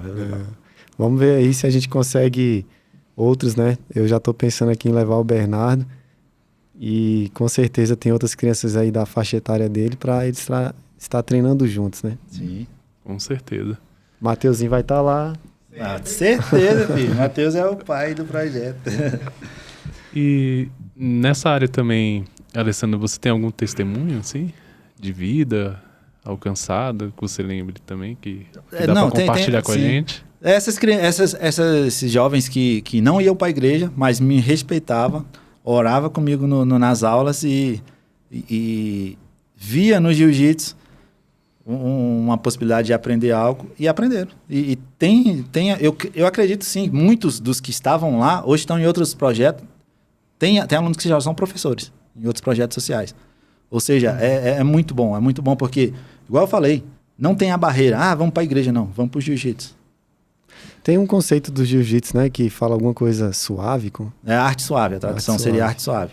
A arte suave de quebrar ossos. Eita. Brincadeira, vai quebrar não. É porque o jiu-jitsu usa a física, né, e as articulações para imobilizar, para submeter o seu adversário à tua vontade. O cara quer brigar, quer dar porrada, tu vai falar, não, filho, tu vai ficar parado aqui até você se acalmar. Ou, numa luta, você vai pontuar em cima do cara. Ou finalizar. Finalizar no jiu-jitsu que eu falo não vai quebrar. Você vai submeter, por exemplo, o braço do seu oponente, um armlock, que é uma tração contrária ao movimento do braço, e numa academia onde você está treinando, você não vai estralar o braço. Quando chegar ao limite do seu oponente, ele vai dar um toque em você para você entender que ali é o limite dele. Ou seja, você foi o vencedor e submeteu ele à tua vontade. Você imobilizou ou aplicou um golpe. É o princípio do jiu-jitsu. É interessante também deixar claro para os pais que tiverem alguma dúvida, que vai poder ir também, né? Conversar com o professor, conhecer, assistir. Conversar. E principalmente, se quiser participar também. Não tem limite de idade. Está aberto para todos, né? Sim. A gente fala muito aqui de jovens porque o Thiago aqui é líder de jovens, está sempre com eles. Lighthouse tem um viés mais voltado para a juventude, mas como o Alessandro falou, é um projeto que vai estar aberto para todas as idades, homens, mulheres, crianças, todos vão ser muito bem-vindos. E lembrando que não deixa de ser uma ferramenta onde Deus é o primeiro, né? Vamos dizer assim, Deus está à frente disso e nós cremos que vidas serão alcançadas. Amém. Amém. Glória a Deus, eu creio. Outra filosofia do jiu-jitsu lá das antigas, como foi criado, diz na história que foi criado por monges que não queriam e não pretendiam pegar em espadas ou armas para se defender. E a única coisa que eles iam usar eram as mãos. Ou seja, os instrumentos, você não precisa de nada. Você só, com as tuas mãos e os movimentos corretos, você consegue se defender, imobilizar e conseguir se sair de uma situação difícil. Uma coisa que eu acho interessante também, que eu tenho colegas que praticam jiu-jitsu, é essa vinculação, né? Os caras, você mesmo, anos e anos ali treinando e sempre tem, não é algo assim exaustivo, né? Tem sempre um aprendizado a mais. Sempre tem algo para aprender. Né? É uma arte interessante. E você aprende uma posição, vou falar posição, de repente tem uma variação, porque você aprende a posição, você aprende a sair daquela posição. Aí você acaba desenvolvendo outras técnicas e você consegue ter uma sacada. Não, dessa posição aqui eu posso transitar para essa e tal. Ou seja, é um xadrez, é um jogo. E o que é interessante também é que essa família Gracie que você falou, né? Ela pegou essa arte e fez um aperfeiçoamento, ou seja, é algo brasileiro, né? Sim, o jiu-jitsu brasileiro é respeitado no mundo, né? E os Gracie estão hoje em Israel, Dubai, lá na Dubai. Conseguiram já, se eu não me engano, acho que eu estou correto mesmo, faz parte do currículo escolar. O exército usa o jiu-jitsu e tem ganhado o mundo. O jiu-jitsu brasileiro tem praticantes no mundo inteiro e respeitado no mundo inteiro. Sim. É bastante interessante, né? Eu quero muito participar, Thiago. E você também, viu, Thiago? Também, eu falei, se o Daniel for, eu vou lá dentro. Vou tentar Pelo finalizar menos, o Thiago. Um ajuda o outro, né? E vamos fazer um vídeo de vocês treinando. Ixi. E uma curiosidade, Alessandro, quanto tempo demora para pegar uma faixa dessa aí? Uma preta? Aí você fez São uma pergunta anos, difícil. né? São anos. Por exemplo, existem artes que você dedicar mesmo 4 anos, 3 anos, você pega preta. No jiu-jitsu é diferente. Diferente, né? É bem... Igual eu tô falando, tem evoluído e tem vários agora pessoas graduadas, são faixa preta, que não seguem os critérios antigos, tá? Então, Do vai que você vai... jiu-jitsu raiz, né? Que você fala. Dependendo da academia que você vai aí, o cara até 2 anos pode pegar preta. Mas quem preza pela arte mesmo, quem entende, só os atletas que tem aqueles que se expressam extremamente, que conseguem ganhar todos os campeonatos, pegam uma faixa preta rápido. As pessoas normais que têm um aprendizado ou uma vida secular, assim, não dedicado 100% no jiu-jitsu, leva anos para você pegar uma preta. Bacana. E uma curiosidade, a pessoa precisa ter já um kimono para começar? Não. Eu aconselho quem vai conhecer, vai só com um bermudão, com uma bermuda. De preferência uma bermuda que tenha cordinha para amarrar. E camiseta. Só isso. Só isso já é suficiente. Legal que não seja um bermudão jeans, que tem aquele botão que machuca. Mas vá de bermuda com cordinha de amarrar e uma camiseta. Se não tiver também, pode ir com um bermudão, ou então até a calça de moletom pode ir tranquilo. Porque... A cordinha é para não puxar e... É porque, dependendo de quem vai lutar, pode pegar pano aí, né? puxa a roupa, entendeu? O kimono, a gente que pratica jiu-jitsu com kimono, o seu oponente exerce uma força tão grande que pode te levantar pelo pano. Ou seja, por isso que é um pano bem rígido, a gente chama de trançado, né? Para aguentar. Entendi. Legal, né? Sim. Mais uma vez eu reitero aí, né, a importância da gente ter esse conhecimento. Eu acredito muito nessa questão de nós somos templos do Espírito Santo e nós devemos dar a devida atenção para que a gente consiga exercer todo o propósito que Deus tem para as nossas vidas. Eu lembro de não vou lembrar agora do nome, mas de uma história de desses grandes homens aí do século passado, salvo engano. Ele relatou assim, o lamento dele, de não ter conseguido. Ele viveu muito pouco o tempo de vida dele, por não ter cuidado do corpo. Sim, né? sim. E aí no final da vida dele ele lamenta, porque não deu esse cuidado e, consequentemente, não desenvolveu tudo que ele gostaria que Deus tinha para ele, né? Então, o jiu-jitsu a gente vai estar trabalhando a nossa saúde física, saúde mental e, consequentemente, a saúde espiritual. Verdade, só falou verdade. Porque um trabalho, qual trabalho que for, é um trabalho. E todo mundo tem os compromissos, as correrias de família e tal. E às vezes a gente deixa o corpo de lado, igual você falou, esse exemplo aí que você citou. E é importante. Quando você pratica um exercício, uma atividade física, você come melhor, você dorme melhor, teu organismo funciona melhor. Até a tua mente, para você aprender outras coisas, para você viver em sociedade, fica melhor. Por isso que é tão importante. E as pessoas vão tomar menos remédio, porque às vezes tem insônia. Pratica um esporte, vai, molha a camisa aí pra ver, tu vai dormir bem. Sim. E quanto tempo dura uma aula de jiu-jitsu? Então, quando eu comecei, era 2 horas de aula. E era um aquecimento militar.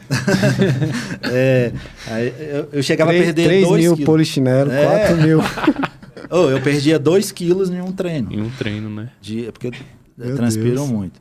A gente fazia 100 flexões assim, fácil. 100 flexões. Acho que se a gente baixar aqui agora, se eu pedir para mais, não vai sair 10. Ou seja, a gente fazia o pessoal das antigas sabe como que era. Era um aquecimento extremo, exaustivo para depois treinar. Hoje já diminuiu um pouco isso para ter mais treino, mais momentos lá no jiu-jitsu. Hoje a gente já faz um aquecimento funcional, treinando as posições, tá, os movimentos. Então, não se assuste não, quem não conhece, quem não tem condicionamento, você vai conseguir fazer a aula. Viu? Uns 50 minutos de aula em geral é 50 minutos de aula. 50 minutos? Mas pode ir até 1h30 e tal. Isso aí vai de cada academia, vai do nível da galera, da vontade da galera, entendeu? Mas Entendi. 1 hora de aula já é um bom tempo. Bacana, então. É até bom para os jovens, né? Porque a nossa aula vai ser no sábado, né? Sim. Então vai dar mais ou menos 1 hora, assim, né? Para o pessoal que quer participar, né? Então é isso. A galerinha lá, os jovens ficaram animados. Né? Vai ser muito bom. Vai. Tem umas perguntas aqui, Alessandro. Sim. Aproveitar aqui. Quem colocou o apelido de Grilo? Então. Olha que eu não falei em nenhum momento aqui. Ó. Não sei se vai ser estranho para quem tá em casa, porque o cara tem uns 3 apelidos, mas enfim. Quando eu era pequeno, era magrelo, só usou assim a cabeção, né? Aí, muito magro, me chamavam de Grilo. E pegou. Na minha família, se você falar meu nome é estranho, mas lá na família todo mundo chama de Grilo. E até em outros locais já me conhece como Grilo. Não é o meu apelido oficial, é todo lugar. Não é oficial, não? Teve um apelido lá da época lá do machixe, do os gaiatos lá, como eu tinha perna muito cabeluda, me botaram apelido de Lobão. Então lá em Braslândia, quem é o Lobão? Aí vão saber. A Luz do Mundo conhece como Lobão, lá de Braslândia. Bom demais. Mas aí quem criou o apelido foi? Na verdade, foi no... Quem colocou? Tinha um colega nosso no segundo grau que era o... então foi na escola. Foi então. na escola. Tá. Acho que era Cristiano Mancha. Porque ele tinha uma mancha no rosto. Acho que era esse nome mesmo. Esse gaiato me colocou o apelido. Um dia de escola de educação física, eu fui de bermuda e começaram a tirar sarro, né? Porque, nossa, parece um macaco, parece um lobo. Lobão, não sei o quê. Pronto, aí pegou. Teve algum aluno que você viu que tinha futuro pro jiu-jitsu? Deve ser campeonato, né? Tem um... Criança, era pequenininho. Ele foi até embora, mas eu creio que ele tenha continuado praticando. E é interessante, como algumas pessoas têm facilidade para aprender. Eu, particularmente, para eu aprender uma posição, eu tenho que praticar muitas vezes. Eu não aprendo de primeira. Geralmente, quando meu professor, meu mestre, o Rodolfo Azevedo, vai passar uma posição, eu filmo. Hoje tem a facilidade de celular, eu filmo a posição para eu ficar vendo, para eu lembrar depois. Mas tem alguns alunos que têm facilidade demais de aprender, e esses se destacam. E criança pega mais fácil? Criança pega mais fácil. Mas aí tem as particularidades. Meu Miguel, quando você vai agarrar ele começa a rir, ele sente cócegas demais. E aí ele não flui no jiu-jitsu, ele começa a rir e tal. Mas aí o lance dele é futebol. Ele se destacou no futebol. Mas de vez em quando ele fala que quer treinar e tal. Eu tô esperando o momento dele chegar. E eu vou ficar muito feliz se ele treinar. Vou ficar muito feliz. Eu vou convidar ele para ir para a Luz, que vai ter outras crianças. De repente ele vai. Sim. Vai ser bacana. E o que é o jiu-jitsu para você? Vou falar que jiu-jitsu é um anti-estresse. É um anti-estresse. E é uma arte que eu respeito muito. Mas para mim, cara, tu pode estar cansado. Ou seja, assim, tu pode correr, atletismo, andar de bicicleta. Você vai treinar jiu-jitsu, é totalmente diferente. E, igual eu falei, pode estar cansado. Também falando, você pode estar cansado e tal. Aí você vai pro jiu-jitsu. Cara, o dia que você tá mais cansado é o dia que flui melhor. Porque jiu-jitsu a gente fala, né, muito. Que não é força, é técnica. E aí eu melhoro aqui. Não é a força, é o jeito de fazer força. Porque a arte suave a gente brinca, é mais no nome, porque você faz muita força. E então ali você faz um treino, você sai quebrado. Quebrado no sentido de cansadão, cara, mas é gratificante, é Sim. Muito bom, é muito bom. E é tão bom, né, Alessandro, que você dirige o quê? Uns 50 quilômetros para ir treinar lá, né? Detalhe, o meu professor dá aula lá na Asa Sul, no Caseb na Asa Sul. Eu saio de Itaguatinga, lá da 26, para ir para a Asa Sul treinar. Mas é porque é um treino diferenciado, né? É onde você também se identificou, né? Sim, é a minha equipe. E eu tô lá, vou lá para aprender. Porque, igual eu falei, jiu-jitsu você nunca sabe tudo. Você vou lá aprender e tem treino duro, tem gente mais graduada, tem menos graduado que eu tenho que segurar, porque... Igual eu falei, tem os alunos que se destacam. Então, é muito bom. E no jiu-jitsu, o legal é isso. É bom você treinar com alguém que saiba mais que você. Claro que a gente treina com os que sabem menos, mas quando você treina com o que sabe mais, você vai analisar o cara, o seu oponente, você vai aprender com ele. Porque, em geral... Muito, né? Em geral, não é regra, mas... O cara que preza por jiu-jitsu, o cara que é mais graduado, ele vai cuidar do menos graduado.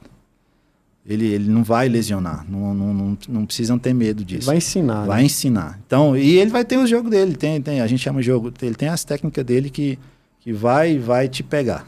Mais cedo, mais tarde te pegar. E aí você vai ter que se defender e vai ter que atacar. E uma hora você cai. Muito bom. E aí, Daniel, quer fazer uma pergunta aí polêmica aí, engraçada? A gente, como irmãos, a gente tem muitas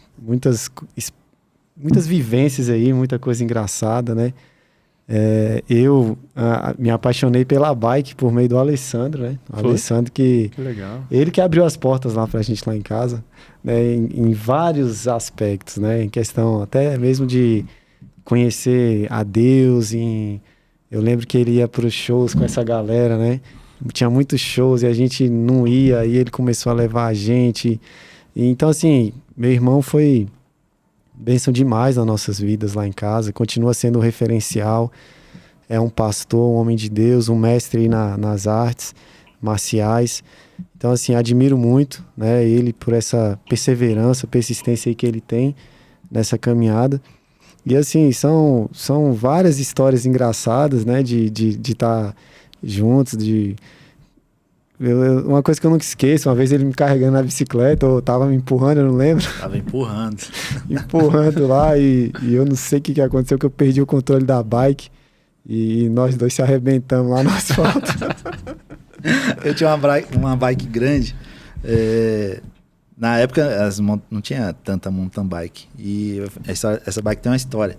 Eu não tinha dinheiro para comprar a bike, e eu fui comprando as peças. Eu comprei o quadro, depois comprei a roda, fui montando a bike inteira. Engraçado, antigamente fazia muito isso, né? Sim. A galera comprava as peças até de fora, montava a bike aqui. Não sei se hoje ainda é assim, hoje né? ainda compra, mas Compra. você compra uma bike montada aí, tranquilo. Naquela época era tudo mais complicado. E a gente tava descendo uma ladeirona no asfalto, e o Daniel na bicicletinha pequena, e eu inventei de botar a mão nas costas dele e empurrar. Só que a bicicleta grande pega muito mais velocidade que a pequena. E de repente o guidão dele começou a balançar e caiu. E, rapaz, pensa o desespero que eu fiquei. Matei o menino. Ele bateu a cabeça na minha bicicleta. E, nossa, foi assustador. Mas ficou bem, graças a Deus. Eu não chora não. Outra curiosidade, Thiago, eu lembro também que a gente ia pro Ceasa, né? Trabalhando na roça lá, tinha uma combinha azul, a gente ia pro Ceasa e saía de madrugada, né? Tinha uns 12 anos, aí um dia eu nunca esqueci, voltando do Ceasa, a gente passou ali pela ponte, né? Aí subindo lá, ele parou a Kombi e falou, leva aí que eu vou te ensinar a dirigir. Aí eu falei, não, tenho medo e tal. Aí ele falou, ou você vai, ou eu não te ensino mais. Foi uma parada assim. Aí eu fui na garra lá, então eu quero agradecer meu irmão aqui. Nem lembrava disso. Me ensinou a dirigir numa Kombi que tinha a folga maior do que... Não era folga não, era férias. Férias. Então assim, tem muita história pra contar. Eu não lembrava desse da Kombi não, legal. Ixi, eu era meio bruto. Acho que eu ainda sou. Velho, eu ia trazer... Eu fiz um negócio, um presente assim pra ele. Passei lá em casa, eu ia trazer, podia ter trazido, mas vou te entregar. Não, mas tá guardado, né? Tá lá. Guarda lá. que tem a ver com a história dessa Kombi aí. Então assim, Thiago, a gente viveu muitos momentos ímpares, né, assim, de situações que Deus permitiu a gente viver juntos, né? Eu, o Alessandro, o André, a Rosane, com os meus pais lá na chácara.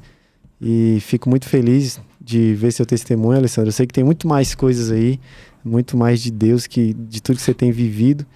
E deixar só aqui minha gratidão mesmo. Amém. A Deus, a você. Deus é bom. Que Deus continue te usando nesse caminho, Amém. né? Alcançando vidas, fazendo essas obras aí que são maravilhosas. Quero também andar com você, experimentar isso aí com você também. E eu sei que no momento certo nós vamos tá junto aí nessa caminhada. Amém. Convidar os dois aí pra gente um dia ir pra rua. E aí, Alessandro, brigadão, viu? Obrigado por esse bate-papo aqui, conhecer um pouquinho aí do seu ministério, né, da sua vida. Que Deus continue te usando aí com graça, né, autoridade, né? Que ele é o dono de tudo, né? Que ele continue provendo, né? Amém. Né? Porque a gente sabe que essas obras, né, missionárias, a gente precisa de recurso, né? Mas a gente sabe que Deus é o dono do ouro e da prata, e como você deu testemunho aqui, eu creio que ele vai continuar abençoando, né, os projetos, e que ele abençoe também esse projeto do jiu-jitsu, né? Que a gente possa ganhar vidas lá em Vicente Pires. Em Jesus. Né? Porque é uma semente, né, que a gente vai abençoar ali aquela cidade. Eu estava até falando para os jovens, a gente como igreja, a gente precisa sair das quatro paredes para servir a cidade, né? Precisa fazer a diferença, né? E o esporte é uma forma de ganhar o coração mesmo do jovem, né? Uma ferramenta importantíssima. Sim, uma ferramenta, né? Eu creio que vai ser uma bênção, né? Lá na Luz do Mundo em Vicente Pires, vai prosperar em nome de Jesus. E aproveitando, Thiago, quero agradecer ao Matheus que teve a ideia, ao pastor, a vocês que estão trabalhando para que o pastor Edilson está junto com a gente, né? E ele... Pastor Edilson, brigadão aí. E Deus tem planos. Deus tem planos. E o pastor Edilson é marombeiro, né? Se ele for também... E ele falou que vai participar. Ele está dentro. Aí. Rapaz, eu não consegui abraçar o pastor. Puxa, é largo. Não, ó, só aqui já tem o quê? 4? Mais já um pastor, tem 5. Né? Fora os meninos da célula lá. Ixi, agora eu quero ver as ovelhas aí caindo no... Tô achando que... Vamos criar um monte de Davizinho. Se aparecer um leão e o urso, vai dormir, né, Matheus? Né? Mas é isso. Valeu, brigadão aí, viu, Alessandro? Pode demais, uma alegria, uma honra estar aqui. E ter a oportunidade de falar com vocês foi bom demais. E espero que mais pessoas estejam lá e que a gente possa trocar ideia. E Deus é bom e usa os improváveis. E deixando uma mensagem aí para quem estiver escutando. Não se preocupe com os padrões. Você já é capacitado para fazer, você já pode fluir. Não espera nada fenomenal acontecer, não. Só vai e faz. Só esteja disponível e busque aprender que você é capaz de fazer. Amém. Amém. Então é isso. Só ressaltar aqui, né, claro. Thiago, esse QR Code que tem aí na tela do vídeo, para você que tiver interesse em ofertar para missões. Nossa igreja é uma igreja missionária e você vai estar contribuindo para essa obra. E se você quiser conhecer esses projetos, né, pode entrar lá nas nossas redes sociais e deixar o convite. Você também pode visitar a nossa igreja em Vicente Pires ou busque conhecer a Deus onde você estiver. Vá até uma igreja, procure um líder, busque conhecer mais a Deus, e eu acredito na transformação que nós temos vivido através dessa comunhão com Deus. Amém. E aproveitando, compartilhe esse vídeo, né? Caminhe para aquela pessoa, né, que gosta do jiu-jitsu, né, do esporte, de missões urbanas, né? Eu creio que Deus vai falar muito através desse podcast. Não esquece de se inscrever. E é isso aí, galera. Valeu.